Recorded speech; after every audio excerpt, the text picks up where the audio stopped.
Welcome everyone for this webinar. And I'm Dr. Nicholas Mukisa. I'll be taking us through as the moderator for the webinar. And today we are discussing a key concern that concerns everyone basically, not only people in the energy space, but also the entire country and the globe at large. But this is our third webinar amongst the series of webinars leading towards the Renewable Energy Conference 2022 and Expo. And of course, in this webinar, this conference, we'll be looking at renewable energy for sustainable industrialization, inclusive growth, and economic recovery. And as we talk about inclusive growth, this is where we come into the topic of our discussion today. That looks at gender and disability inclusivity in the energy space. And with me for this webinar is a team of experts in the field of in matters to do with disabilities. We have a panel of 4 distinguished experts that have done tremendous work, research, representation on a government basis that will be taking us through. And before I allow my panelists to introduce themselves, I would like to mention that on the side, as part of this webinar, we have an interpreter as a sign language, Mr. Ronald Eric Omodin. And I'll now allow our panelists to introduce themselves. Madam Gorretti, please, could you introduce yourself? Thank you very much, Dr. Nicholas Mukisa. My name is Gorretti Byomire. I'm a lecturer at Makerere University Mission School. I'm also the director for the Disability Resource and Learning Center at MUBS. I'm a disability inclusion, a gender and disability inclusion advocate. I'm also the founder of Byomire Inclusive Development Foundation. I'm quite very happy to be here. Thank you. Thank you very much, Madam Gorretti. I would like Mr. Yona to also introduce himself.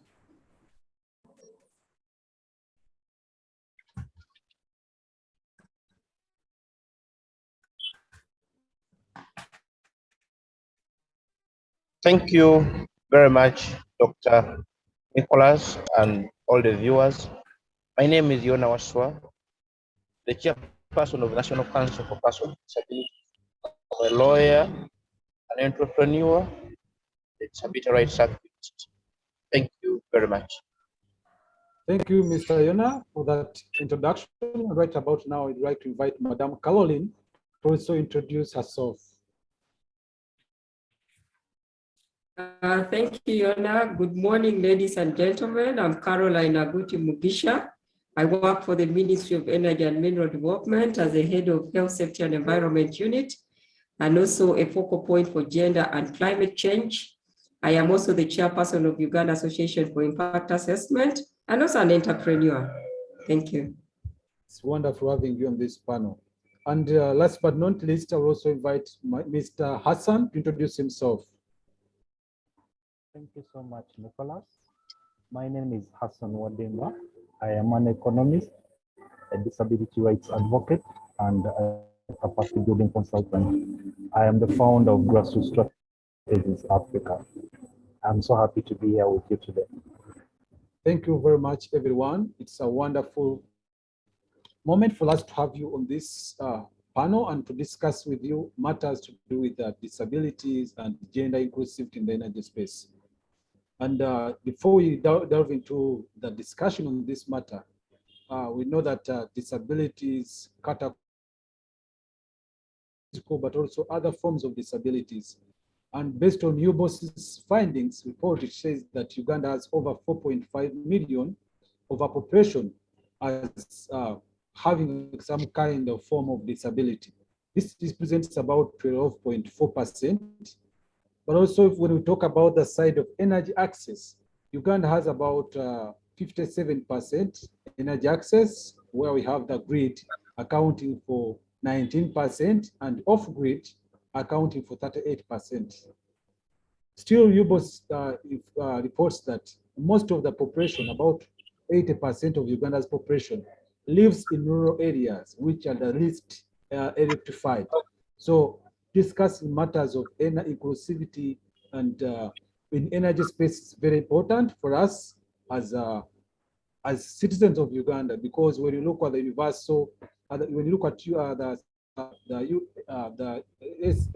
SDGs, Sustainable Development Goals, we look at access of energy to all. All implies everyone vulnerable and every category of people. So right about now, I would want us to delve into that discussion. Where are we standing? And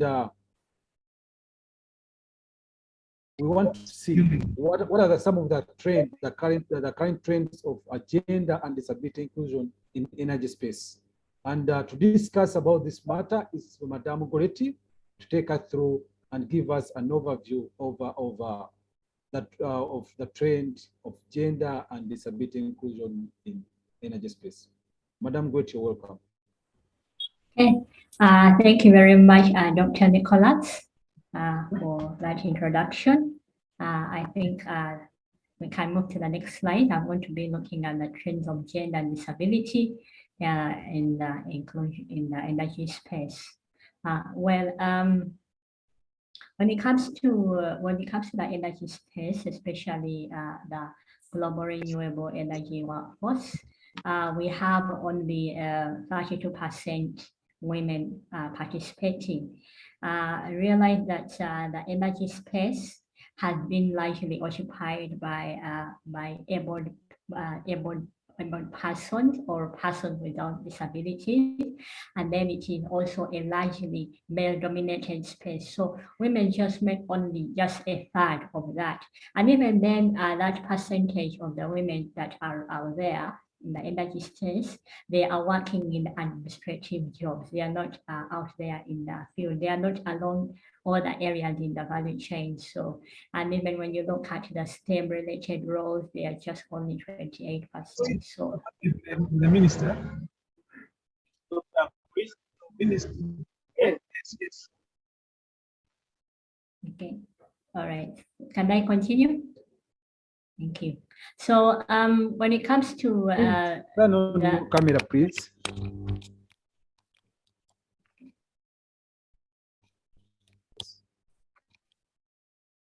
Right.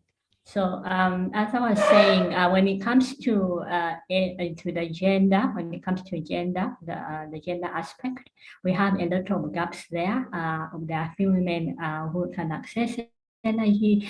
Even in the labor market, we have quite a limited number of participation of women in there. And it is equally worse when it comes to persons with disabilities.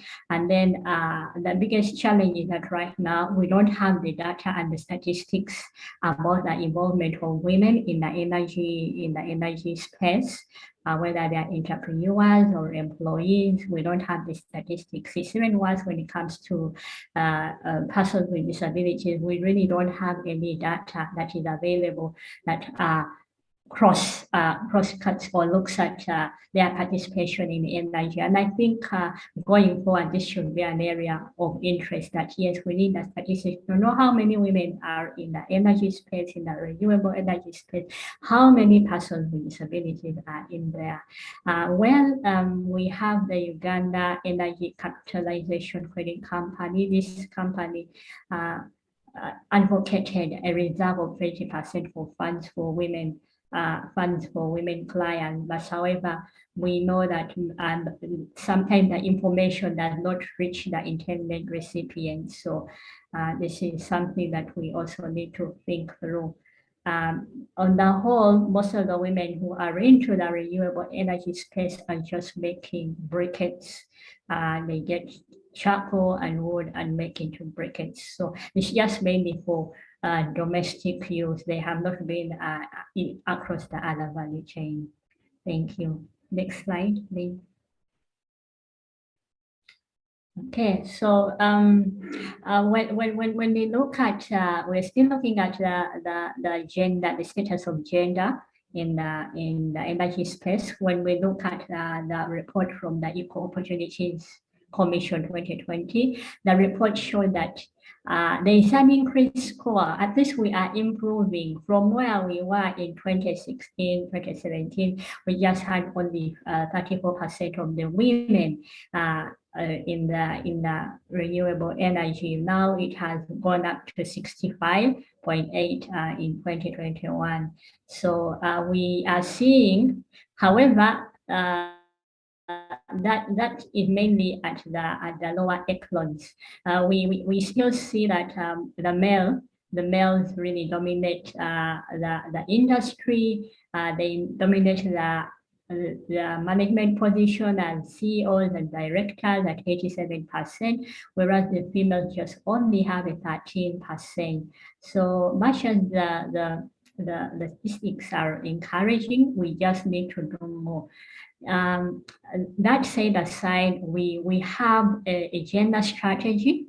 We have a gender strategy, and the energy sector has a gender strategy to evolve, to encourage women to take this space in energy. And then there are so many policies that really work with the integration of the gender into the energy space. However, these policies need to be popularized. People need to know about them. People need to understand them so that they can be very deliberate to make sure that the space in the energy sector for gender and persons with disabilities is closing up. We usually have gender audits, gender analysis for projects which are normally donor funded, and also for government projects, but this is something that we need to go a step further and be quite very deliberate about involving women and persons with disabilities in this project. And actually, I think when they are giving out these projects, they should have a component that, well, your involvement, having a team that has women on board and persons with disabilities on board will make you, give you a great chance about winning the project. I think that should be in place.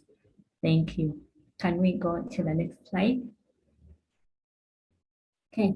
So we, as the Ghanaian government, of course, there are some legal frameworks. We have legal frameworks. We have legislation and policy. We have the Atomic Energy Act 28 and the Mining Act 2003. We have the Petroleum Exploration and Production Act 2013. We have the Petroleum Refining, Transportation and Storage Act 2013. We have the Petroleum Supply Act 2003, the Electricity Act, and the National Local Content Policy for the petroleum subsector. However, these policies and legislation, they are not very deliberate about the issues of gender. They are quite very silent about promoting women and persons with disabilities, their participation in the energy sectors. So I think this is something that needs to be put forward. When you come out and you're very deliberate in your policy, that's where you can see a meaningful change in participation of women and persons with disabilities in the energy sector. Then we have the gaps in energy-related education, that is STEM, from right in our primary school, in the secondary school. We see a few girls, we have seen few women taking up science, technology, engineering, and math. And this is something that is needed for the energy space in future employment. So we need to interest the young girls when they are still young and encourage them and yes, tell them that yes, it is doable. You can still study math or engineering, technology, sciences, and you can make it. They are not hard. We need to have role models in place that are going to encourage these young women and girls to take up STEM. This is the only way we shall have an increased number of women in the energy sector, because we have limited number engaging in STEM courses. Thank you. Okay, can we go to the next slide? Yeah, so now, even then, yes, we mentioned we have the education sector. We have looked at the education sector, the workplace. We have decision making. We have we have gender gaps in the decision making. The levels are not quite really very representative. They are not well balanced. For instance, when you look at the Ministry of Energy, it is mainly a male-dominated space with just only 30% female staff. So, and even this 30%, they work in the lower structures of the ministry. They are more into the administrative roles and less into the technical roles. So we need to have this worked out. However, maybe in the involvement of the sector, the Minister of Energy is female, the permanent secretary, the undersecretary, 2 of the 3 directors are women, and 5 of them are 10 department heads are women, and 2 of the CEOs of affiliated agencies are women. However, the disabled persons are not at all in this picture. Persons with disabilities have been greatly left out. They are not in the decision-making level. They are not in the decision-making level of the energy. They are not participating along the energy quest. They believe that the energy space is for every person, and yet they need energy. They need energy for their assistive devices. They need to charge their hearing devices. Some of them who have the motorized wheelchairs, the white cane, which are electronic. All these devices need energy. So, and yes, the people designing these products sometimes do not consider certain aspects and needs of persons with disabilities. So persons with disabilities need to be brought on board. They need to be among the decision makers, because we have that notion that nothing without us, nothing for us without us. So persons with disabilities, much as the women have been left behind, persons with disabilities have been triple left behind. So we need to have inclusion, gender inclusion and inclusivity of persons with disabilities in the energy space. That is when we shall all achieve inclusive development. Thank you very much. Thank you very much, Madam Gorretti. That's wonderful, giving us an overview of how the sector is and how persons with disabilities have been taken into consideration, ranging from policy, jobs, and the likes. Right about now, I would like to invite Mr. Hassan to take us through which engagements persons with disabilities.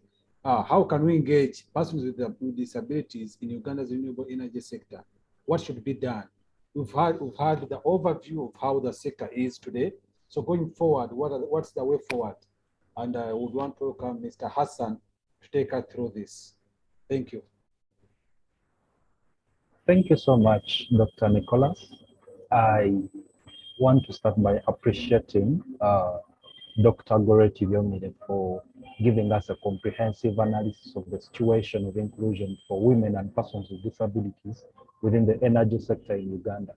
And I liked when she mentioned that about the different limitations to the opportunities available within the sector for women and persons with disabilities. And I would like to emphasize that there are quite a number of opportunities in terms of jobs for persons with disabilities and for women within which they can be involved in the sector. Jobs that range from manufactured such as solar panels or wind turbines or recycled products, and even jobs that can be enabled through sustainable manufacturing. And this may involve collection centers, maybe for waste, materials recovery, recycling, or even efficient transportation. We may also look at professional or scientific or technical service provision within the energy sector, administrative services, and things to do with, I mentioned before, transportation and warehousing, trade, waste management, legal occupations, community and social services, accounting, and so on. All these are the different areas or opportunities within which women and persons with disabilities can be fully and effectively engaged as beneficiaries within the sector. and beneficiaries, I mean economic beneficiaries or people that earn something out of the sector. Like Dr. Gorretti mentioned before, they are excluded by a number of reasons, some of which are systematic, some are structural, and some are just operational. But also, as we focus on maybe bringing on board women and persons with disabilities into these different job opportunities within the energy sector, what could be some of the key skills that they need to, what could be some of the key skills that they need to possess for them to have a successful career within the energy sector, which for personally I consider as the engine for the future. Now, the basic skills that we all need to get a job in any sector, skills like knowing how to use a computer or how to use Microsoft Office or how to write your resume and so on. But particularly focusing on the future or the renewable energy sector, I would advise that women and persons with disabilities have what I term as science skills, skills that are necessary to monitor, to manage, and to protect natural resources, including land and valuable water supplies. Because when you look at the renewable energy sector, land and natural resources are the key issues that we need to protect for us to be able to utilize the future efficiently. So persons with disabilities and women need to develop skills within sciences that help them to learn how to monitor, to manage, and protect natural resources as well as land. Also, they need architecture and planning skills. Building is going to become more energy efficient with fewer resources used to construct and operate them. Look at the buildings around Kampala. Every other day you see a new building. These buildings have solar panels at the top. The buildings have elevators and fewer staircases. So persons with disabilities and women need to have or to develop architectural and planning skills such that they can be part of the processes of designing such buildings. Architects and planners are going to be the ones that design the buildings and comply with environmental and structural regulations that clients may demand in order to have green spaces. And also, you realize that persons with disabilities and women need to develop system skills because the economy is going to demand workers who can design, operate, and monitor a wide range of systems, from accounting to operations to energy-related, and like I mentioned before, monitoring the usage of land itself and other natural resources. And then the other skills are environmental justice skills. And workers in this field can operate at the intersection of human rights and environmental rights as well.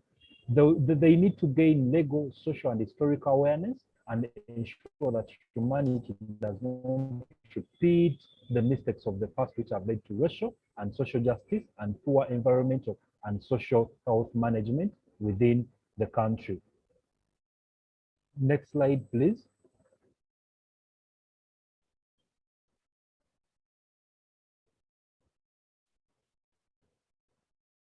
Dr. Nicholas, next slide. We are.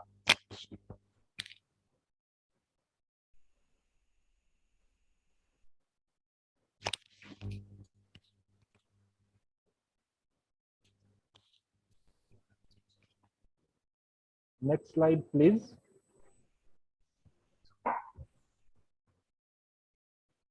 All right, thank you so much. Now, what needs to be done for persons with disabilities and women to have meaningful participation within the renewable energy sector? If they are able to develop the skills I have mentioned before, if they're able to obtain opportunities or jobs within the sector, what else needs to be done to ensure that they are meaningfully involved, empowered, and given space to participate?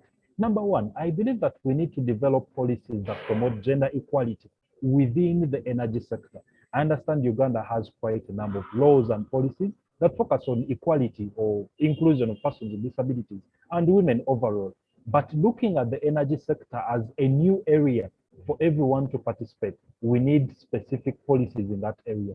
Then also, we need to sensitize and counsel women and persons with disabilities about STEM and the energy sector. In this case, STEM stands for science, technology, engineering, and mathematics. Women and persons with disabilities need to be guided, need to be counseled. Like Dr. Gorretti mentioned before, there are quite fewer opportunities for women and persons with disabilities to get involved in STEM subjects right from the education sector. So this sensitization and guidance can probably help to open up spaces for them in that life. Then also mentoring of women and persons with disabilities to venture into the energy space. Like the examples of available opportunities that I gave that range from manufacturing to simple things such as waste collection and waste management. If we have persons with disabilities and women mentored and made to realize about these opportunities, then they can effectively participate. Then we also need to encourage role modeling or identify successful women and persons with disabilities within the sector and use these as role models to motivate and to inspire others into taking up opportunities within the sector. And then to develop a gender-aware and gender-sensitive energy access programs in post-conflict communities. Uganda is a country that has so many areas that are recovering from conflict, but also a host to refugees that are running away from conflict affected areas. You realize that such areas are in one way or another lagging behind in terms of energy, or in terms of the usage of renewable energy sources. So as a country that is aware of that fact, we need to have, if we are to develop policies or programs that focus on introducing energy or renewable energy in post-conflict communities, we need to involve gender sensitivity, or we need to be gender aware, such that we are able to include women and persons with disabilities within those programs. And also to establish climate financing for women and persons with disabilities to mitigate the effects of climate change. I'll give a very easy example. We all know about the issue happening in Mbale right now, how the floods have swept away businesses, have swept away properties, and also taken lives in that manner. Women and persons with disabilities are going to be the most affected when it comes to recovery, and they will be the least thought about when we are to have programs that consider the recovery of people and their businesses or economically. So we need to establish climate financing that prioritizes women and persons with disabilities for them to be able to mitigate the effects of climate change in that regard. Next slide, please.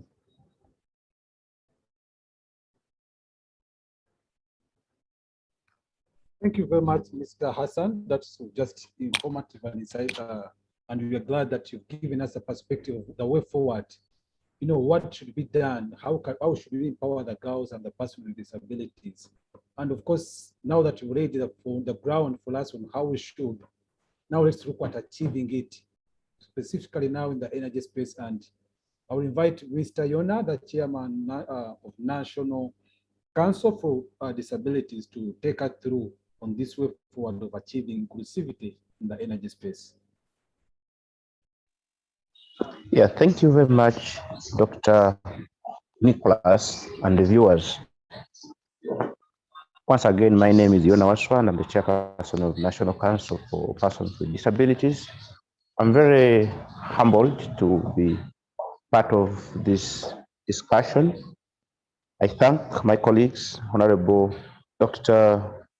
Gorretti and Hassan, for doing justice in terms of letting us to know the situation for persons with disabilities and as far as renewable energy is concerned.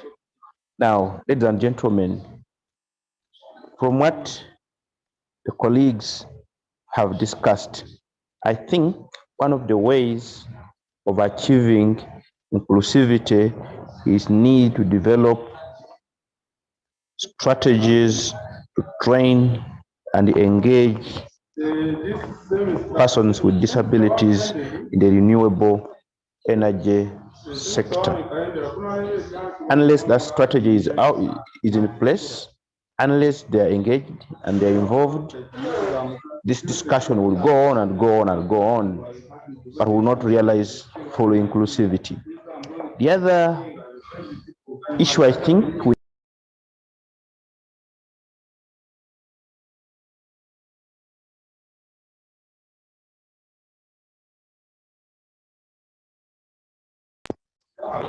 me and the viewers. Hello. Hello. Please go ahead, Mr. Yona. Okay, fine, thank you. I was saying that we need to apply strict standards for funding green industry training service providers, because you will agree with me, ladies and gentlemen, that most people want to include persons with disabilities in their programs, in their trainings, but they do not know what to do. And I will tell you, training persons with disabilities is very expensive. So it's only if we have deliberate and strict funding that this can. The other area, of course, we need to develop private, public partnerships, which include, of course, hiring agreements and career advancement for persons with disabilities. I think Hassan talked about scientific skills. So there must be deliberate efforts to ensure that people with disabilities have sufficient skills and career advancement. And of course, as a government, we believe that private public partnerships could do a great deal. Of course, the other way is to develop tools and training manuals to provide the persons with disabilities better information about the green industry on the job market. This is very straightforward. Can we go to the next slide, please, kindly?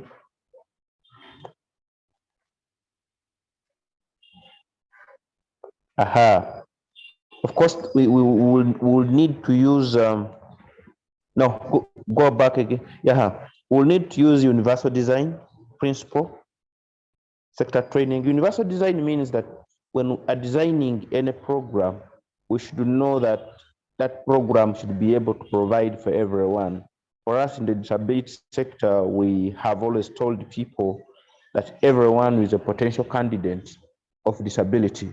So ladies and gentlemen, you may be there, you don't have any disability, everything is okay with you, and you're designing your programs because you don't care anyway. Tomorrow, unfortunately, you're driving your car and you get engaged in an accident, and you'll need the same services like the one Yona needs. So for us, we encourage that when you are designing programs, we should use universal design. We design a program that is going to be used by each and every one. Of course, people with disabilities should be explicitly referenced in national green job policy and promotion efforts. Now, we have had uses of words like, for us, we are inclusive. For us, we are non-discriminatory. There are those nice semantics. But if you ask people, how are you planning for disabilities? What indicators do you have? What reasonable accommodations do you have for them to be able to benefit from this zero? So for us, we're saying that at the time of planning, people with disabilities have to be explicit, they have to be directly and specifically provided for. Of course, there are the encourage practices that have been documented. Of course, you know that disability is an evolving concept, which most of us are still learning, but there are countries that have succeeded in doing great wonders in disability inclusivity in the energy, in the renewable energy sector. So it is my view that we use those practices that have worked elsewhere, that have been documented for our work as well. Of course, the other one is developing green energy, green job career pathways and ladders for persons with disabilities. How I wish would design certain programs that are specifically for persons with disabilities in the green job. And the advantage of doing this is not that we are giving for disabilities a special privileged status, but it's in a form of affirmative action. It's in the form of demonstrating their potentials if they cannot compete on an equal basis with their able-bodied counterparts. Can we go to the next slide, kindly?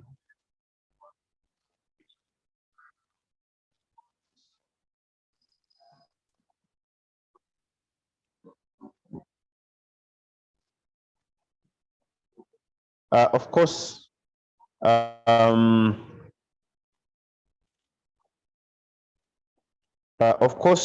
in order for this to happen, some things have to be in place. One of those things is that we have to have proper governance and the policies in place to develop short and long-term affordable solutions. We must have good governance. We need to have inclusive policies and of course accountable government, which I think the government is on track to doing this. Of course, that means that we then have to engage people with disabilities.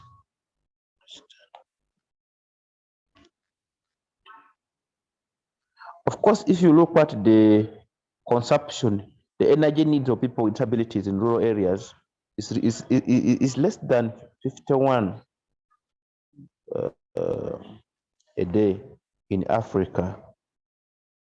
And that is very, it's a smaller use. So that means that the policy has to organize this small use of energy by people with disabilities, and yet they are the ones who need it most. Dr. Gorretti was telling us they have to charge their assistive devices, they need to use them for regular survival and subsistence, and yet their consumption is still low. So the policy has to take note of that.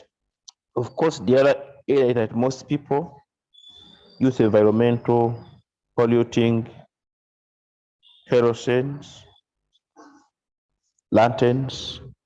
Now, the policies have to recognize this and provide for renewable energy. Of course, the other area that we have to look at is energy, and most importantly, renewable energy play crucial role in the provide light at night where persons with disabilities. Disability has very many categories. There are people like who have low vision, and when it comes to night, when light is not there, they are completely blind. So these people need light throughout the day. So if we had renewable energy to provide light at night, and I think deliberate effort should be made by government to ensure that renewable energy is provided throughout. Of course, we also have our friends who use sign language, and when it is dark, of course, they can't see the signs. So that demonstrates why there is need for government to ensure that there is renewable energy, especially in rural areas, persons with disabilities throughout. Of course, energy, and most importantly, renewable energy,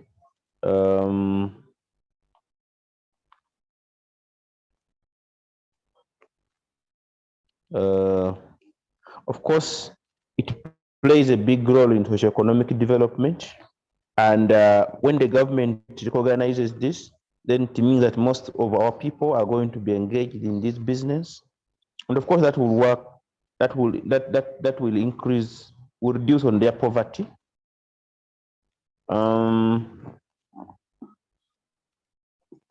Because everything that we talk about is driven on energy. Can we go to the last slide?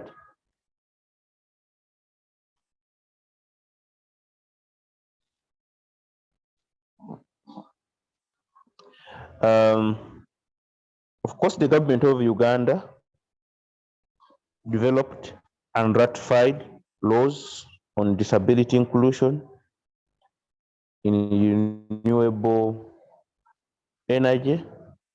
You are aware that the government is a signatory to the United Nations Convention on the Rights of Persons with Disability, the Convention on the Elimination of all forms of discrimination.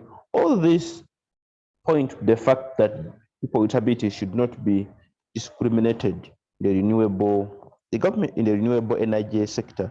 The government also, with support from development partners, is implementing several projects promoting renewable energy through innovations. Of course, you know that a case in point, of course, is the Ministry of Gender is implementing green jobs,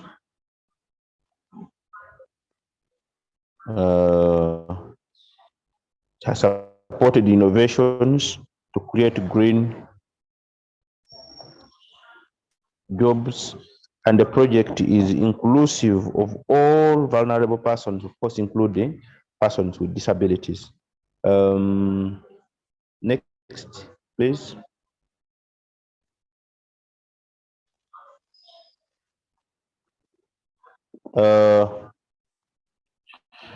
Of course, as a country, we have numerous laws and policies that protect and promote the rights of persons with disabilities in the energy sector, and of course in all other spheres of life. We have the Constitution of the Republic of Uganda that promotes inclusion of all vulnerable persons in all development agenda. The government ratified the CRPD, this is the Convention on Rights of Persons with Disabilities, and of course its optional protocol. We have the National Disability Planning Guidelines. These were developed by National Planning Authority, and they are inclusive in nature. Of course, we have the Persons with Disabilities Act of 2020. Next.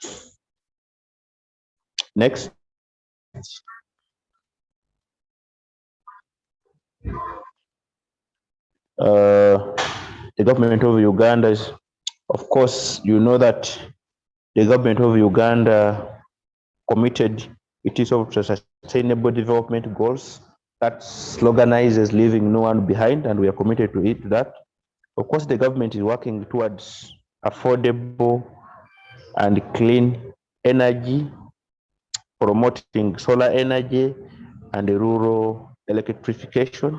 All these programs are intended to ensure that, of course, to ensure that people with disabilities access light throughout. The success and the productivity of SDG 7 depends on the quality and the quantity of the available energy in the least developed countries. And for Uganda's case, of course, the rural areas, of course, there is policy development model, which of course is also promoting innovation and inclusion, and the people with disabilities are encouraged to develop enterprises in the area of green and renewable energy. To achieve this renewable energy is the center stage.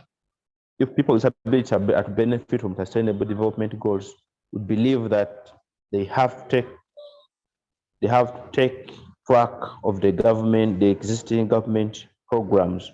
Mr. Dr. Nicholas and the viewers, I could have bored you, but I have a visual impairment. So my reading here is not as faster as probably it could be. But that is all from my side. Once again, I thank Dr. Nicholas and team for considering National Council for Persons with Disabilities to be part of this discussion. Thank you very much for listening. Thank you very much, Mr. Waswa. And from my side, and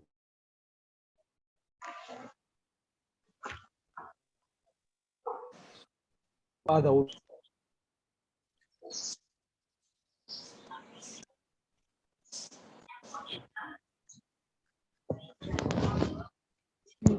have an impairment on you have a visual impairment, which is very, very recognizable, and we appreciate your efforts to make such a wonderful presentation and submission and representing persons with disabilities. Thank you very much. And as Mr. Yona has presented, and on behalf of the government and the National Council for Disability, National Council for Disabilities, right about now, I want us to go to the representative of the Ministry of Energy. And this will be Madame Carol, will be taking us through giving us government commitment to inclusivity in the energy space. And I would want to welcome Madame Carol to speak to us about this exact topic. What is government doing, particularly the Ministry of Energy? Because the Ministry of Energy and Mineral Development has the mandate, of matters to do with policy, development, planning, and all activities in the space of energy and minerals. So we'd want to hear from Madame Carol, what exactly is the ministry doing? Do we have any persons with disabilities? Do you have any women representation in the sector? Do you have any strategies and matters that speak to this topic of inclusivity? You're welcome, Madame Carol, to speak to us. Thank you, Nicholas, and I'll be very brief in the interest of time. So my presentation, I will look at the international perspective, regional perspective, policies and the laws, the strategies and action plans that the government of Uganda has developed, the structures that we have in place in terms of implementation of gender and disability, inclusiveness, initiatives that we are undertaking as the Ministry of Energy, the challenges and the nations. So go to the next slide, please. Would you please turn on your camera as well, Madame Carol? Okay, so in terms of the international commitments, I think some of these have already been mentioned. The Convention on Elimination of All Forms of Discrimination Against Women, which was really focusing on women's rights, the Protocol to the African Charter on Human and People's Rights, the Beijing Declaration and Platform of Action was really advocating for the rights of women, and then the SDGs, Agenda 2030, which focuses on with our focus on SDG 7, on access to and reliable energy, and then SDG 5 on achieving gender equality and empowerment of all women and girls. But also we participate in the annual conference on the status of women, where we have specific programs that target energy and disability inclusiveness. And then the government of Uganda has also signed the Extractive Industry Transparency Initiative, and this really takes the aspects of gender inclusivity in terms of their reporting very seriously. Next.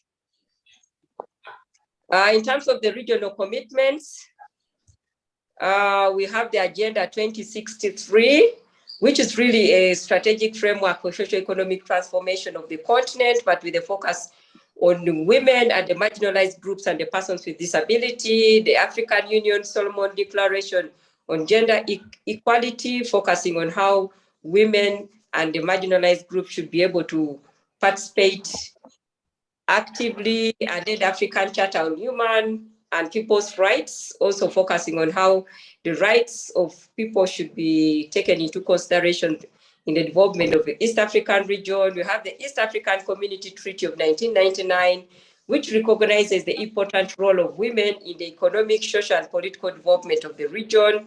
And then the gender mainstreaming strategy for the East African region, which focuses on the organs and the institutions that promote the promotion of more effective streaming in the East African. Next.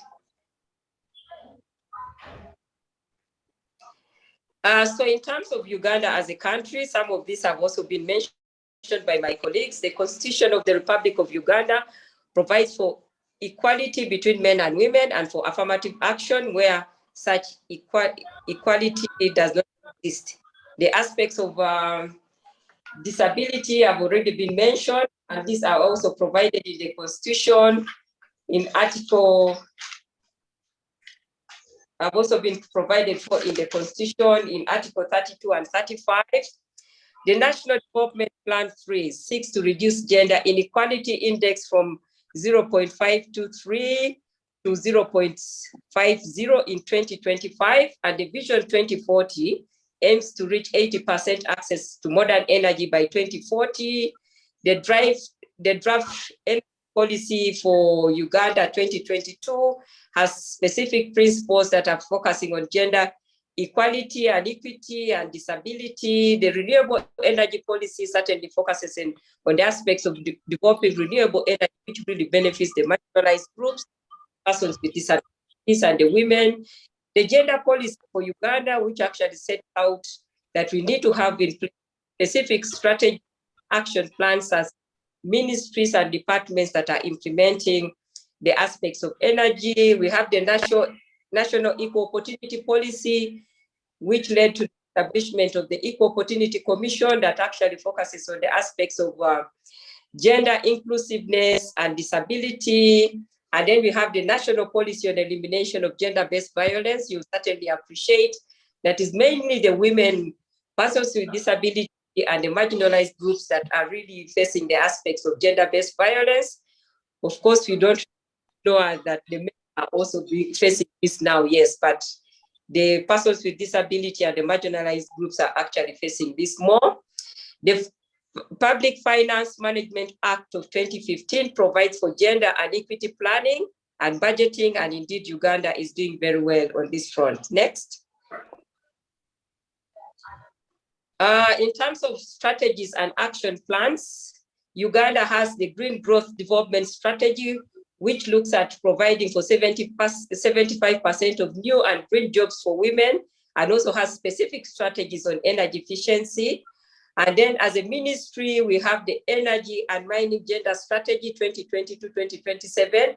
And this strategy focuses on gender-sensitive planning, monitoring, reporting, capacity enhancement, mentorship, mainstreaming of gender into policies and strategic plans, and certainly the aspect of meaningful participation of vulnerable groups, which includes the persons with disabilities in the energy program.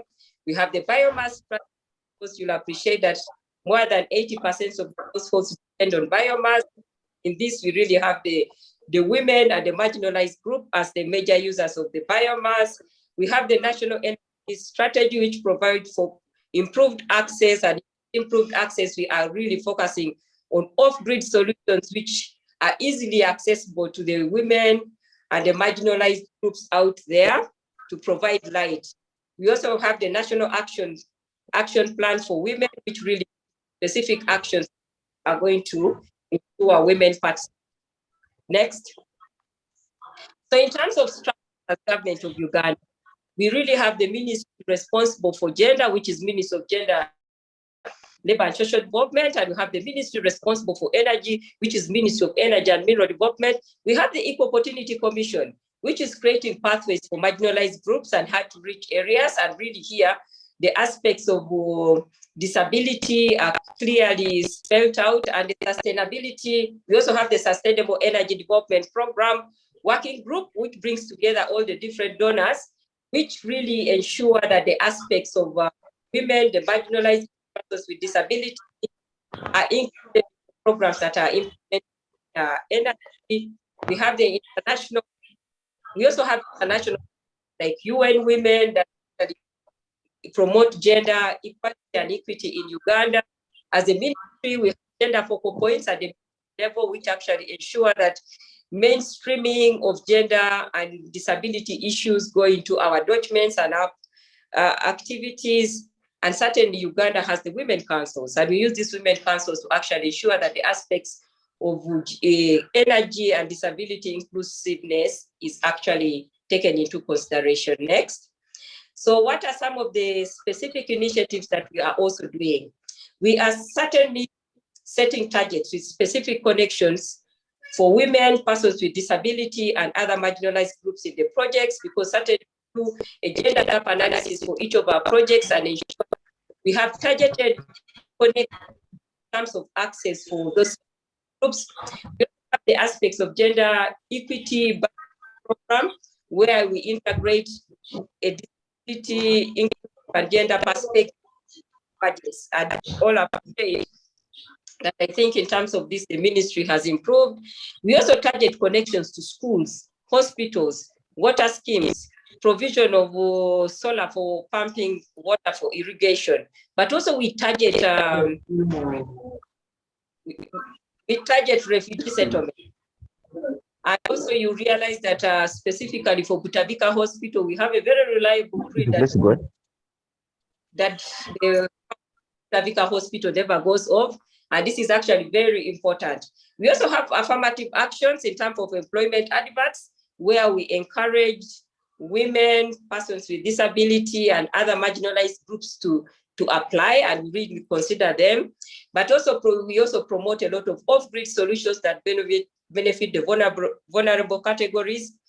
And as a ministry, we certainly have a number of persons with disabilities working for the program, but also we have a lady driver in the ministry. And certainly in terms of mechanization of the work programs, and this is where we are actually moving to. Next. You will certainly appreciate that the Ministry of Energy carries out a number of livelihood restoration plans. We do resettlement action plans. We have community development action plans. And in all this, we actually ensure there's meaningful and inclusive stakeholder engagements to ensure that the persons with disabilities, the marginalized groups, the women are actually fully participating and represented and taking decisions in terms of the aspects of energy. We have grievance management committees, and this actually take into consideration gender and equity. And certainly we are also doing EITI reporting, which really takes into consideration gender aspects. Next.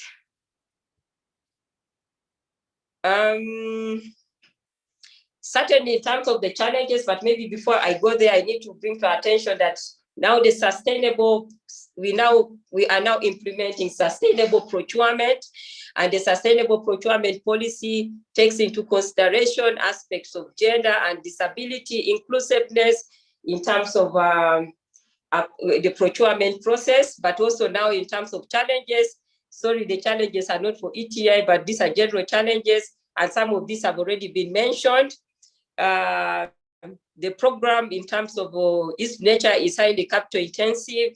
We also have limited capacity, both the human and the financial resources, to be able to collect disability and gender and sex disaggregated data, which could be able to inform decision making. But also certainly the resources are not there to ensure that the whole program in terms of energy is mechanized to enable participation of persons with disabilities. We certainly have limited dissemination and awareness in terms of the tools for gender, disability and inclusiveness, and gender and disability and blind legislation, and limited enforcement of gender and disability in considerations in our programs. We certainly, going forward, look forward to building our capacity, developing gender and disability neutral legislation, enforcement of gender and disability consideration, collection of gender and disability disaggregated data to inform investment decision and promote monitoring, coaching, where the STEM programs will actually be on board. So thank you very much. Thank you very much, Madam Carol. That's quite informative, and you've given us a clear overview of where the government stands and what it's really doing. particularly in line with the Minister of Energy, highlighted the policies on the national level, but also policies and strategies that apply to the Minister of Energy. And I think everyone who's attending this webinar has learned one or two things. Maybe someone didn't know that actually the Minister of Energy had a strategy that takes into consideration gender and disability matters. Maybe they didn't know about the national commitments to other, international international conventions which call for, rights and sustenance of all groupings, vulnerable, and in this case, the persons with disabilities and women. So right about now, I want to engage our audience or those attending the webinar to write up their questions in the Q&A section so that we can respond to them. I'll take the first round of questions, asking the panelists to, discuss and share with us some few things. As our participants also type in their questions that once I've asked mine, I'll also engage the audience. So please check out for the Q&A and type in your question that you'd want one of our panelists to respond to. If you want it to go to a specific person, please you can as well indicate their name so that it's easily directed. But yes, I would want to engage Mr. Yona first. And as a representative for the vulnerable persons, how would you advise the government, to advance this move of inclusivity or address the challenge of low participation of persons with disabilities in the energy space?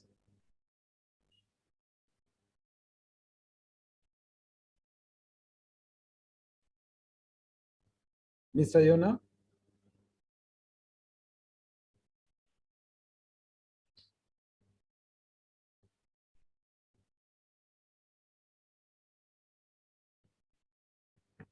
I don't know, I think Mr. Yona is having some technical challenges. Mr. Yona, do you hear me?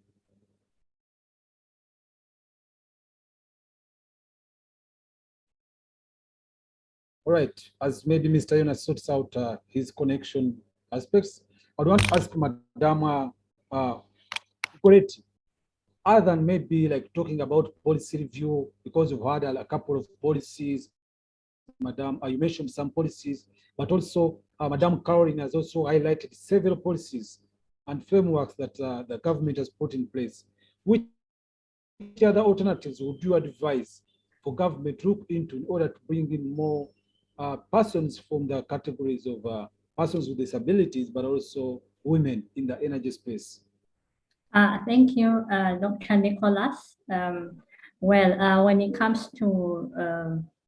comes to energy, gender and disability inclusivity in the energy space, apart from the policies that are in place, yes, the government should popularize the policies that are in place. We have so many wonderful strategies. They should go out there to make sure that people know about the strategies so that they can implement them. Then most importantly, government should provide incentives to those companies in the energy space, to those organizations who are employing persons with disabilities, who are employing women. So especially for persons with disabilities, we could have waivers in taxing, reduction in taxes. So those incentives and initiatives that are targeted very clearly to the employment to see that more women and persons with disabilities engage in the energy space will do so much to see an increase in the number. Thank you. Thank you, Madam Gorretti. And yes, you mentioned that it's very important to have incentives extended to persons with disabilities and women. And of course, I would want to ask Mr. Hassan, when Madam Caroline was speaking, she mentioned that actually there's already an affirmative action in place for, to encourage women and their persons with disabilities to apply and be, involved in the energy space jobs. But how do you think, is it really well doing right, or it's not yet been effected? Is it a policy on paper but not implemented?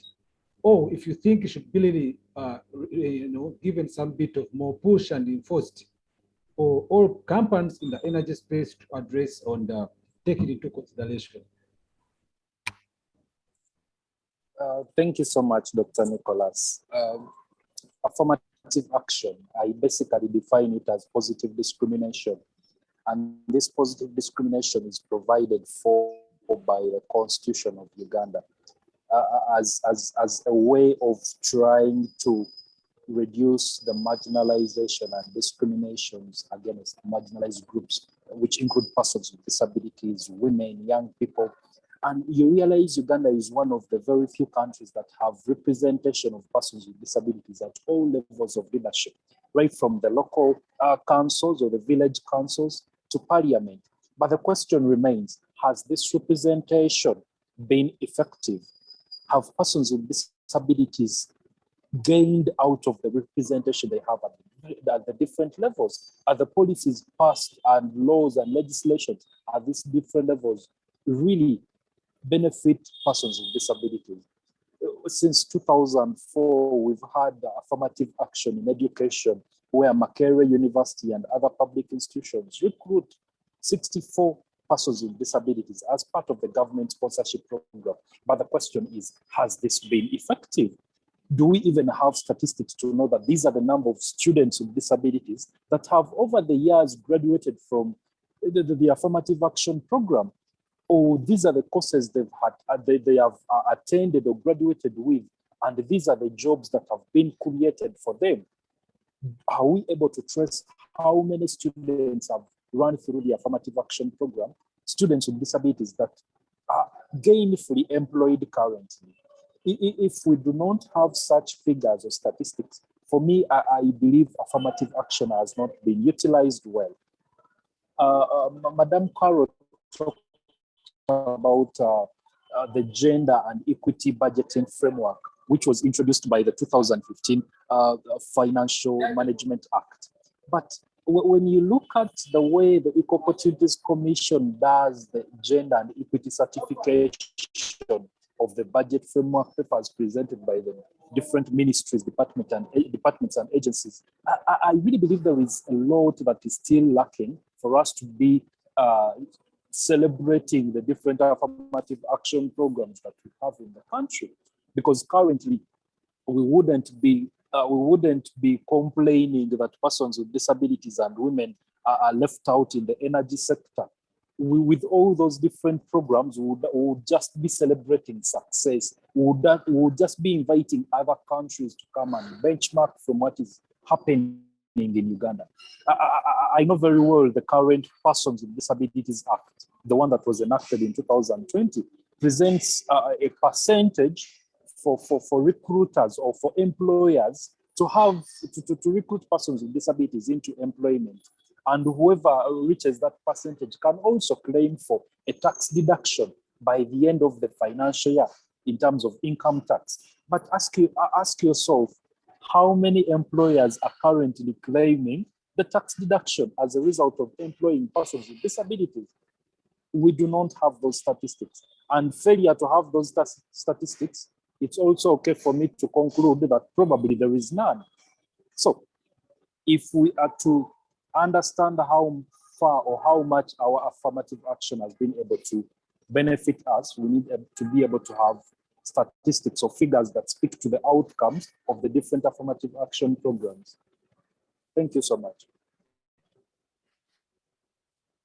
Thank you so very much, Mr. Hassan. That's quite informative to know that actually we do not have data, we don't have statistics to show some of those employers basically that have actually try to implement the affirmative action requirements, but there's no clear to, for us to assess where have we reached, how have we progressed. And I think now I'll bring in Madam Carol from the side of government, and I would want to ask Madam Carol, from the Ministry of Energy, in your own perspective, what do you perceive is the missing link that as a country we need to address in order to inspire more women and more persons with disabilities, to venture into the energy space?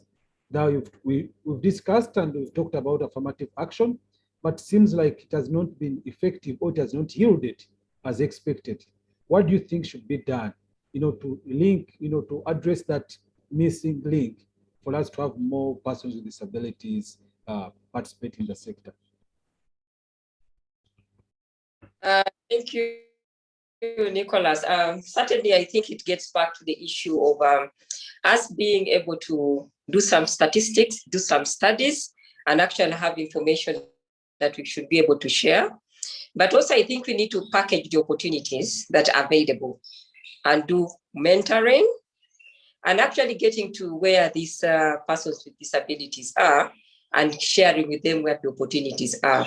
But certainly the aspects of enforcement, you'll appreciate as a country, yes, we have good laws, but I think in terms of enforcement, in terms of implementation, it's very limited. So I think we need to continue with the aspects of enforcement, but certainly the initiatives that are being done under the Equal Opportunity Act, if this can actually be enforced and implemented, this would be something that is very good, because certainly if you tag an issue to the aspects of money, many people should be able to actually adhere. But certainly the aspects of publication of information, education materials that are really targeting to the aspects in terms of disabilities and the opportunities, but also ensuring that maybe the energy sector becomes mechanized, but also ensuring that the projects, we need to specific actions in terms of the projects to show that really this project should be responsive to the aspects of disability and inclusiveness, and we follow. We certainly need the aspect of the different stakeholders working together.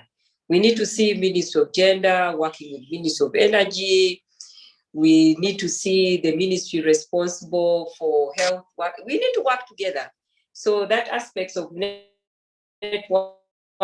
and ensuring that these issues are actually implemented, but also looking at education institutions and looking at the different organizations that are actually doing these activities and bringing them on board to actually make them appreciate why they should bring on board the people with the disabilities, but also ensure that they actually employ the women, but also to be able to have analysis of what it would mean, how much time poverty you'd actually reduce when you actually employ a person with disability, when you employ a person, when you employ a woman, and what it would mean to our economy. So I think in terms of the actual analysis of what those contributions are to our economy are also lacking. So certainly we should be able to work towards that. Thank you. Thank you very much, Madam Carol, for highlighting those areas of interest that need to be addressed, for us to move forward and have more women and persons with disabilities brought on board in the energy space.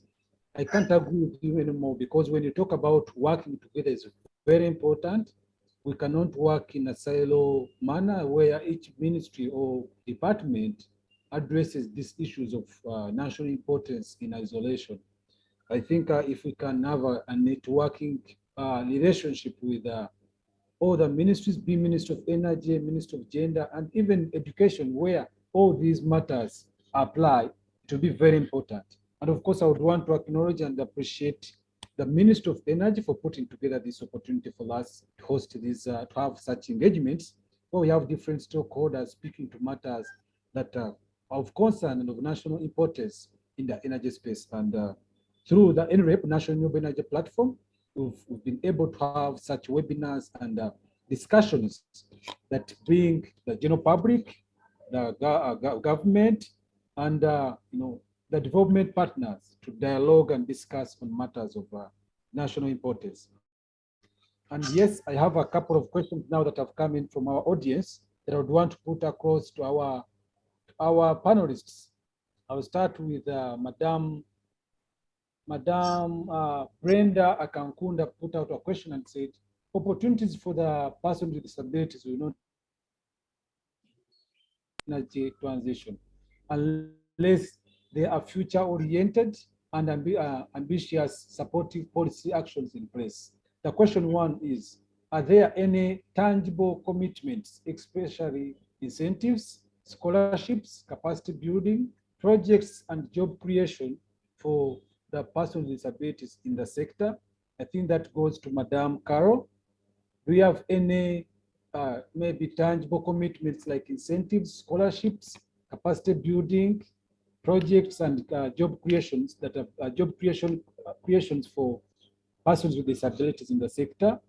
And another question also maybe goes to you because it talks about MEMT. It says, does the strategy under the MEMT address the information gaps that are affecting the clean energy uptake? Madam Carol.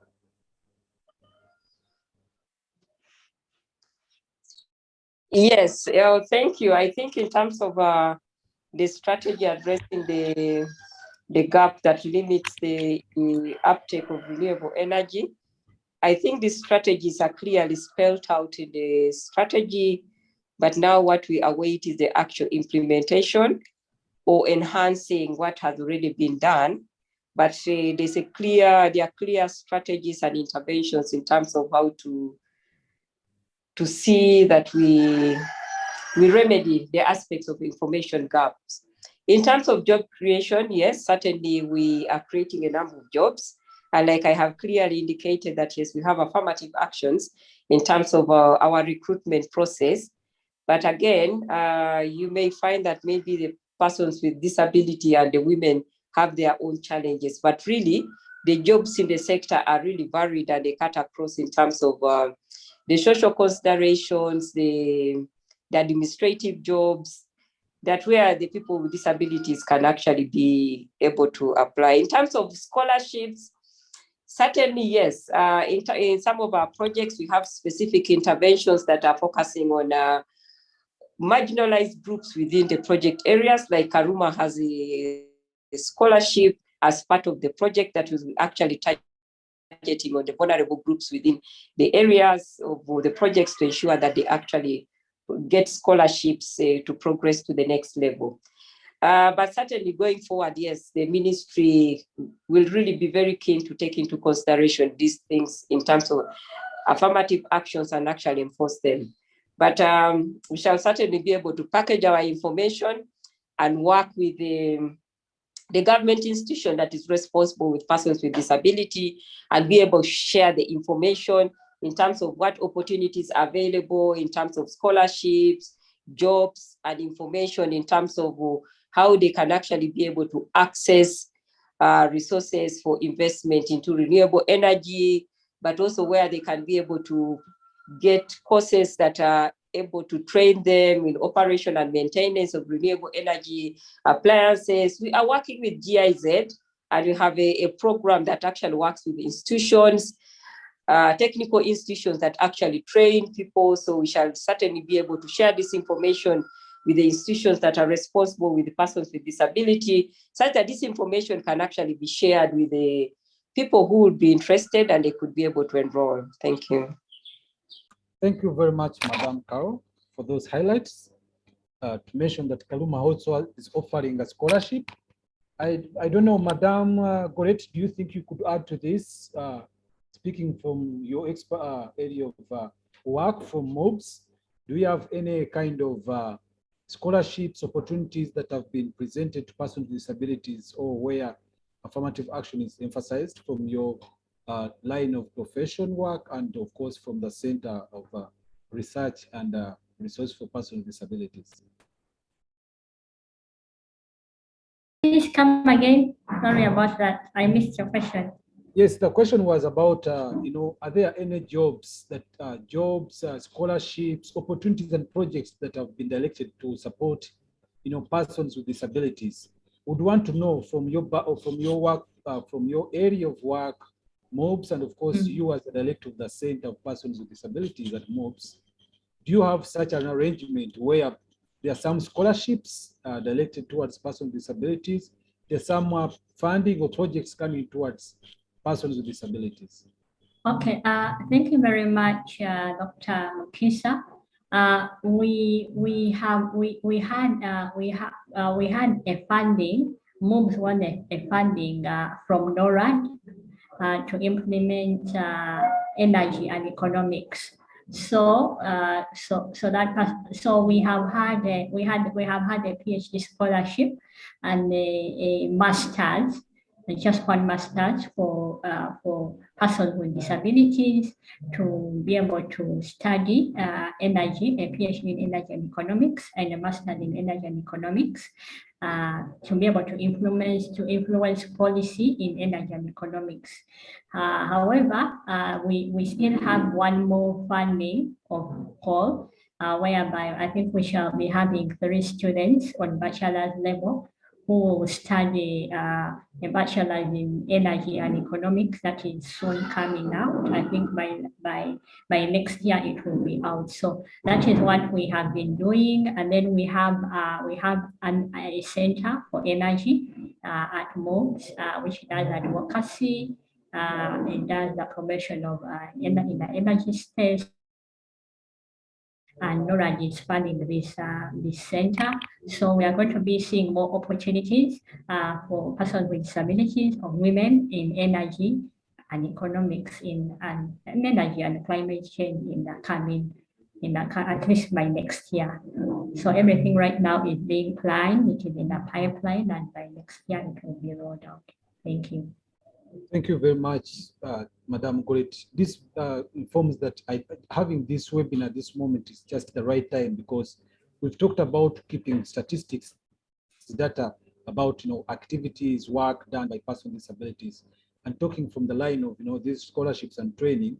It's very important that we start keeping records to see which kind of organizations, institutions are offering such opportunities and who have benefited from these opportunities, and of course following them up on how they've been beneficial to the country. I want to add, so going to the Q&A, we have Madam Maria Kiza say thank you for the webinar, and specifically looking at inclusivity that is usually ignored. That's just a comment. Thank you, Madam Maria. Then we have Noel Komunda. She has a question, says, I would like panelists to give their opinions on identification of different persons with disabilities in program design and implementation. How can this be done? There has been a lot of advocacy on leadership positions for women, but less on persons with disabilities. Besides, having women leaders has not translated into increasing social transformation of women and other marginalized groups. What do the panelists say about this? Maybe I should come to Mr. Hassan to speak to this. What could be your opinion on identification of different programs in different persons with disabilities in program design and implementation? How can this be done? Mr. Hassan. Thank you so much for the question. First, I want to note that inclusion is intentional. Where stakeholders do not intend to include women, but include persons with disabilities, we cannot see them as beneficiaries or as a part of the process in designing their programs and projects. So for us to be able to achieve overall inclusion in everything, in all programs that are implemented by different stakeholders, both within the public sector and in the private sector, we need to emphasize the issue of inclusion right from the point of inception of the idea. That the leaders within the different institutions should know that it is their responsibility to include persons with disabilities, to include women, not just as beneficiaries, but also as active stakeholders in the implementation process. And you can only effectively participate in implementation if you've been part of the design and the development of a particular program or project. For me, inclusion should be from the first step to the last. That's what we'll be able to achieve what we want, having persons with disabilities and women represented everywhere. And also speaking about the ineffective representation, political representation. I have a question. I'm sorry, I should be answering questions, but I'm instead asking. The representatives we have at different levels, especially the local council levels or the local government levels, Where do they campaign from? When do they present their manifestos? Or when do we ever get to know the issues that they want to work on when they get into leadership? The fact that the people that represent us at the different levels do not necessarily present us a written manifesto, there is no way we can be holding them accountable in their reigns of leadership. So much as we are proud of having the highest representation across the world in terms of representation of persons with disabilities, we have women represented at all levels of leadership. This representation does not yield into anything if the leaders we elect at those levels cannot be held accountable by the people that elect them. When you look at the leadership structure of persons with disabilities, the representatives in parliament are elected through an electoral college. Chairpersons of district unions or district associations of persons with disabilities coming together and elect representatives in parliament. These are about 400 people electing on behalf of over 4 million people in the country. So how do we know that the 400 have the understanding of all the issues or aspects of life of the 4 million people? That is a question that if we do not answer it, we will not be able to achieve effective representation. There needs to be a platform, a framework where these different representatives can be held accountable. As a person with a disability or as a woman living in Chanamokaka, do I have the authority to call the person I elected to the district council or to the village council and demand accountability from them and present my issues to them, or ask them to tell me what is happening at the council so that I can make my input? If that platform is not available, then we cannot be able to achieve effective representation. Thank you. Nicholas, maybe let me also contribute. I think it also boils back to our stakeholder engagements at the design of the projects, because certainly I see that I think we are actually very inadequate in terms of our stakeholder mapping right at the project inception. Because certainly if we involve the right people in the project during the consultative designs of the projects, I think the aspects of persons with disabilities would be able to come out very well in terms of design of the programs and the projects that we actually implement as a country. Thank you very much, Madam Carol, for some supplement and adding to the submission of Mr. Hassan. We still have a couple of questions that have been put across. We have a comment, I think, yeah. Oh yeah, it's a question. It says we need to have a regular updated database of the people of people with disabilities.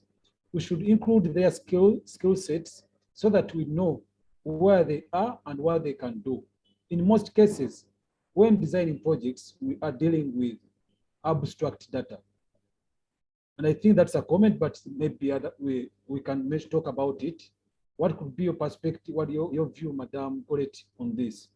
Madam Maria is suggesting that we should have a database where we even record the skill sets of the individual persons with disabilities, so that when we are going to work on a project, for instance, we know that in this project we need such skills, and from our database we have persons A and B that can do that. Please, what could you say? Yes, thank you very much. I think that is very important to have a database with contacts of persons with disabilities who have studied or done something in energy or STEM, so that anytime there is an opportunity, they could always draw from that database. I'll give you an example. Light for the World, it is a development partner in Uganda. It has a database for persons with disabilities, and so it places it gets for persons with disabilities jobs and placements for internship. So they have a database. So, and that thing has really helped persons with disabilities so much.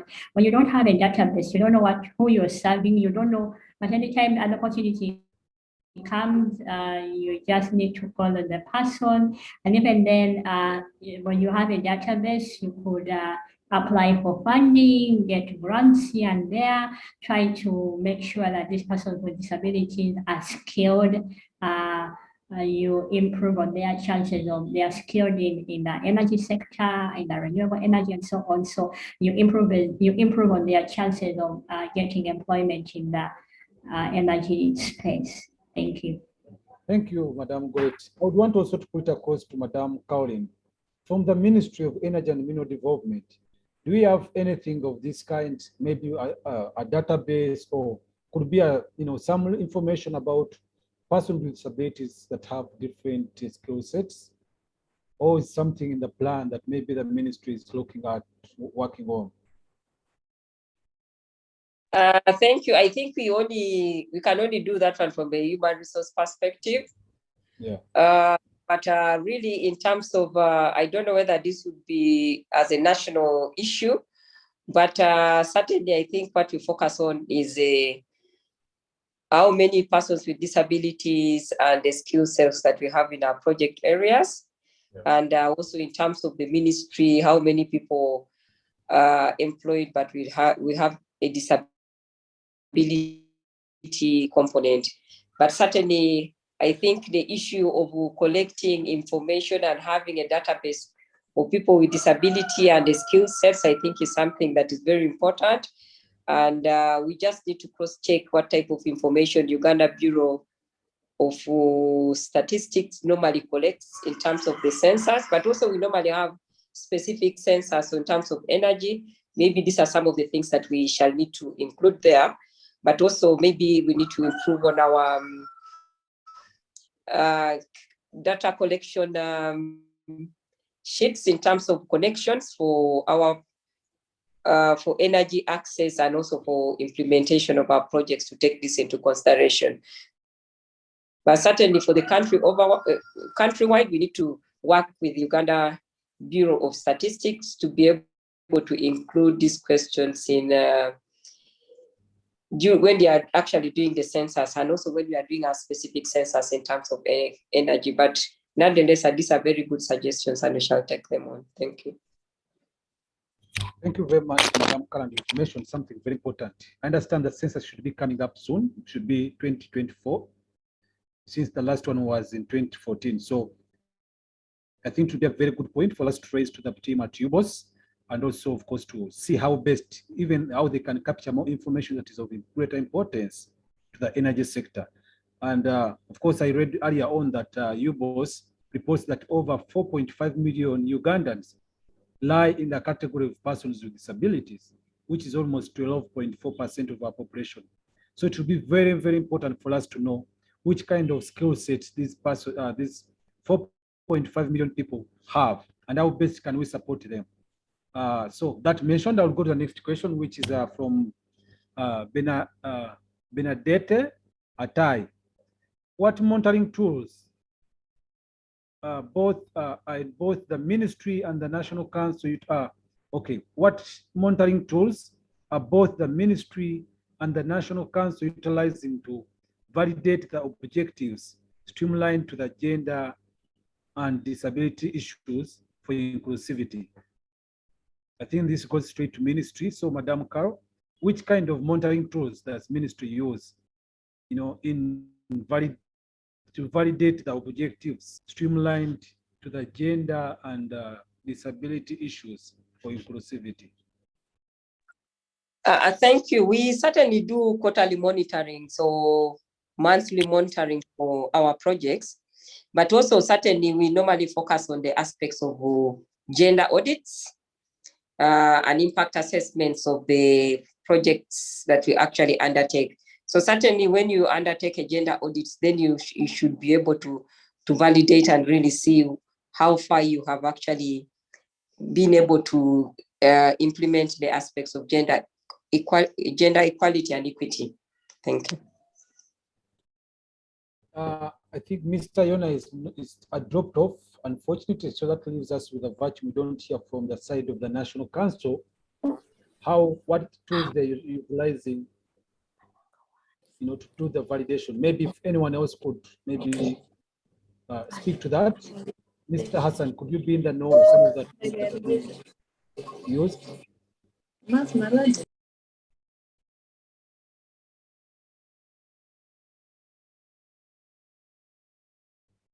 All right, seems like we don't have any other comments on that. Someone's asking, Simon Peter Sar is asking, can the presentation be shared, please? Sure, the presentation will be shared and the link will be sent to our YouTube channel so you can actually view this recording after. I believe by Friday, this link should be already running on our website. Maybe we should share the website. We're going to share the website link in our website link, but also the YouTube link in our chat box. So you can record the YouTube link and then you look out for this presentation and the webinar on Friday on our website. And I know that the technical team should be working on that to share the information on the YouTube. Another question is also from Simon Peter.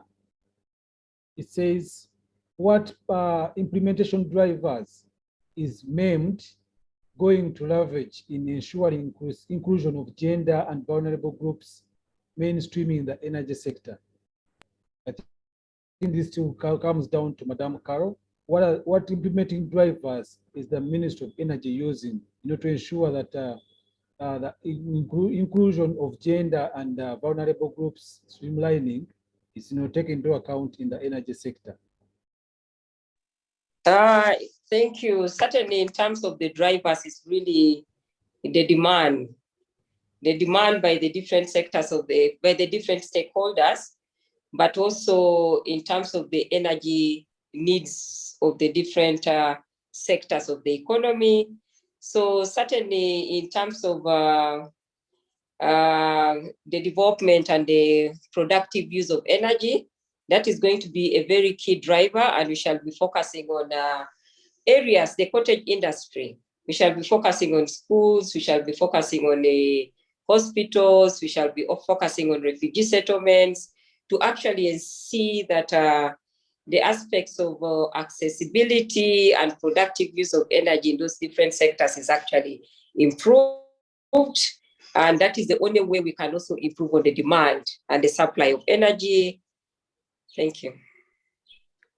Thank you, Madam Carol. And yes, we have a question coming in, I think, from Sala Bavidie. He says government should provide incentives to disabled end users on clean cooking technologies. That is to make them affordable. And of course, that's a point that we need to also think about. We've not talked about the end users. We've mainly talked about maybe employment, but about consumption. And so he say government should provide incentives to disabled end users on clean cooking technologies. Another one is government is intending to supply LPGs. Is there any plan to consider disabled persons in a special case? I think still this goes to you, Madam Carol. Asking about incentives for the disabled end users, but also a possibility of consideration of persons with disabilities if whether they will be receiving LPGs as a special category.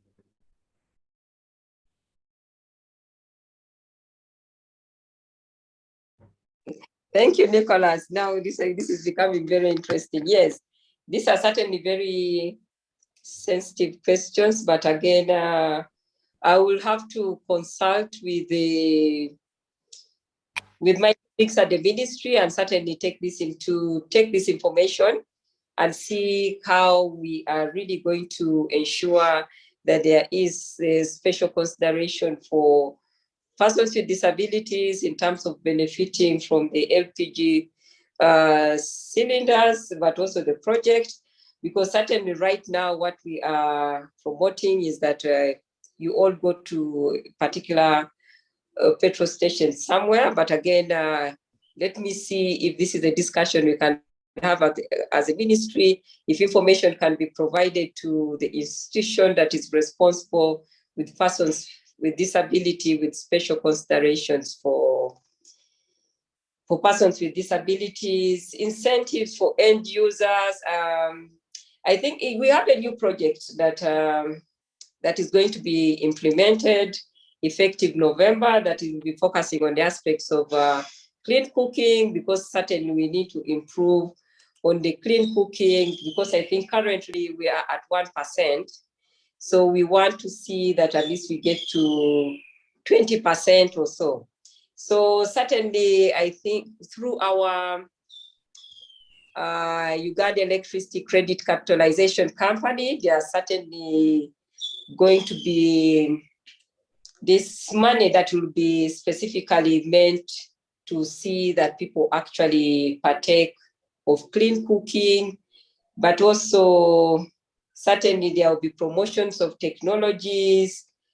But again, these are some of the things that we need to focus on and see that these specific incentives will be taken into consideration, but also saying that may the women or the persons with disabilities will be able to engage in the development of clean cooking technology, and the use are actually incentivized or at the bare minimum within what the ministry can manage, but also the project. Thank you. Well, thank you very much, Madam Carol. And I understand that maybe some of the information like about incentives related towards persons with disabilities, and maybe also considering persons with disabilities as different as a special category under the LPG program. These are matters that maybe we need also to find out more about. And I hope we can figure out whether the LPG program is going to cater for persons with disabilities, and yes, communicate to the different stakeholders in line with to deal with persons with disabilities.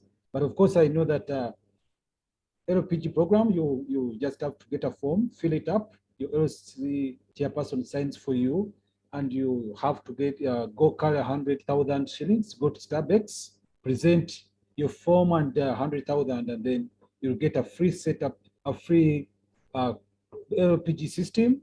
And then the 100,000 is basically for refilling, because what the government provides is an empty cylinder with a cooking stove. Yes, we have another question from Mr. Gideon Oloka. Says, question 1, Madam, what do you mean by energy mechanization to help improve participation of persons with disabilities in the energy sector? And maybe I should read all the questions, and then, but that one goes to you, Madam Carol, I think, because you want to talk about energy mechanization. We have universal energy access is what is most important than balance of formal jobs for persons with disabilities in the energy ministry. Why then are you not talking about tariff-free energy equipment for persons with disabilities, free connectivity or special low energy unit cost rates for persons with disabilities, especially those in production, education, and innovation? And the third question says, where and how are you putting and engaging private sector in this, in terms of inclusion and empowerment of persons with disabilities? Thank you very much. I think we go one by one. So Madam Carol, seems like most of these questions are directed towards you, I think because you represent the ministry.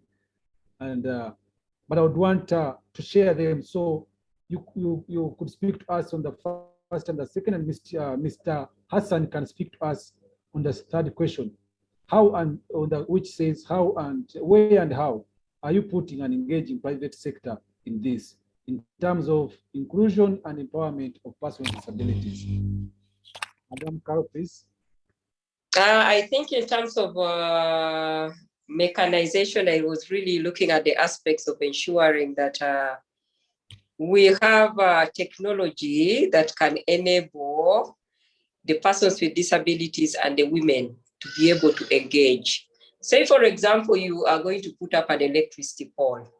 You see normally how these men actually engage. It is the use of actual labor and manpower. Whereas maybe if you go to the US, you find that there is maybe a forklift or something that is able to lift this pole. And this one can also be operated with a person with disability or a woman. So that is the point at which I came there. The issues of tariff and considerations of persons with disability I may not have a straightforward answer, because certainly tariff is an issue that we are all grappling with as a country, and you'll appreciate that we actually borrow this money to be able to do these investments. But this is something I can bring to the attention of the ministry, whether there can be a special consideration like for the industrial parks, but it may not be something that is doable in the short run. But also in terms of engagement of the private sector, I think we work with the SMEs and the private sector foundation, and many of the people that we actually work with are private sector. And we also go through the SME Association.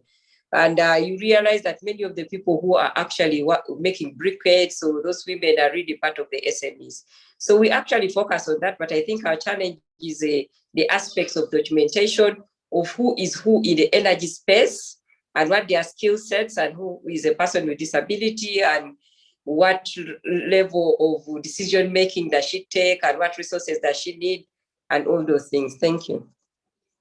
Thank you very much. Mr. Hassan, do you have some submissions on the aspect of including private sector and in terms of inclusivity and empowerment of persons with disabilities? Yes, thank you, Dr. Mukisa. How the private sector can be engaged, I suggest 3 things: incentives, capacity building, and regulation. About incentives, we need to identify areas where the private sector incurs an extra cost to include or bring on board persons with disabilities, such as in areas of employment. We already have an incentive on that. In areas where the private sector also incurs costs on accommodations, for providing services or bringing energy sources closer to persons with disabilities or making them more user-friendly, let the government come up with incentives that can cover that. Then in terms of capacity building, we need to engage the private sector and sensitize them about inclusion of persons with disabilities and women in general, about universal design, about issues to do with reasonable accommodation, things that in general benefit, like contribute to provision of services towards persons with disabilities and women. Then about regulation, government needs to be clear about what standards or frameworks or policies are there to be followed by the private sector. Not only the private sector, but everyone within the country. So through setting regulations or laws and policies, we can always make sure that the private sector stays in line with supporting women and persons with disabilities to benefit from the energy sector as active stakeholders. Thank you very much. Madam Gorretti, would you have something to say about how best we can have the private sector involved to bring on? Yes, please. Thank you very much, Dr. Nicholas.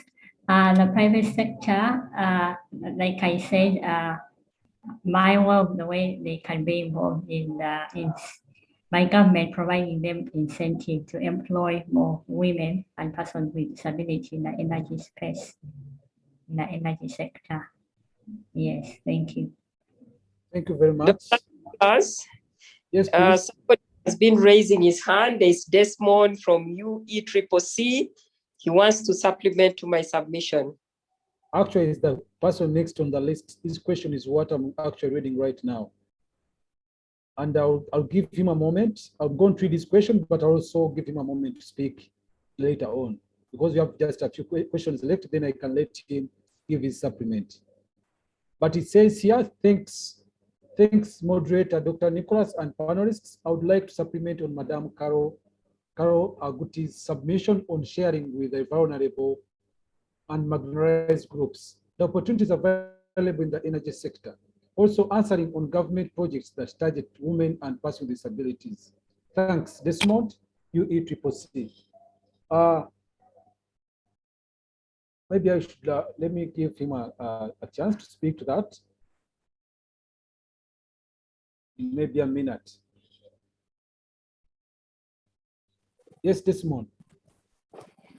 Yes, thank you very much, Dr. Nicholas. Am I loud and clear? Sure you are. Oh, thank you. Thanks a lot to the team behind this webinar, the ministry, the NREP team, Once again, my name is Desmond Tutopio. I head the Mountain Evaluation Unit at the Uganda Energy Credit Capitalization Company. The submissions from the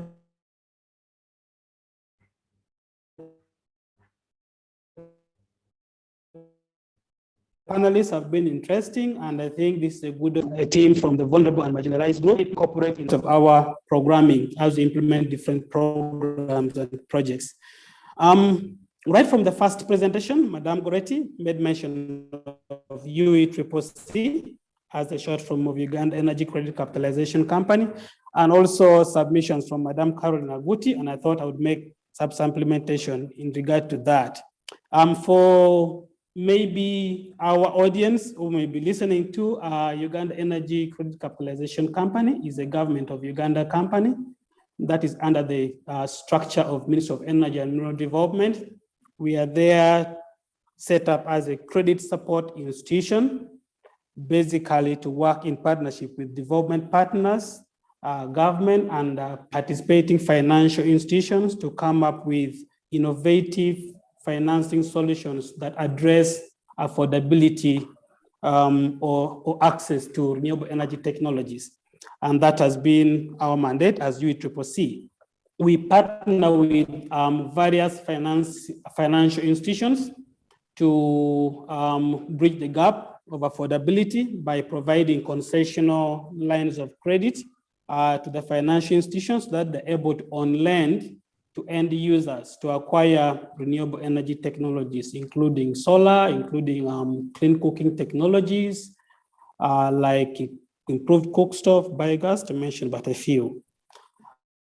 So sharing opportunities that are available to women and the marginalized group. Madame Caro made mention of a project that we are going to be implementing, a government of Uganda project that is funded by the World Bank called the Electricity Access Scale-Up Project.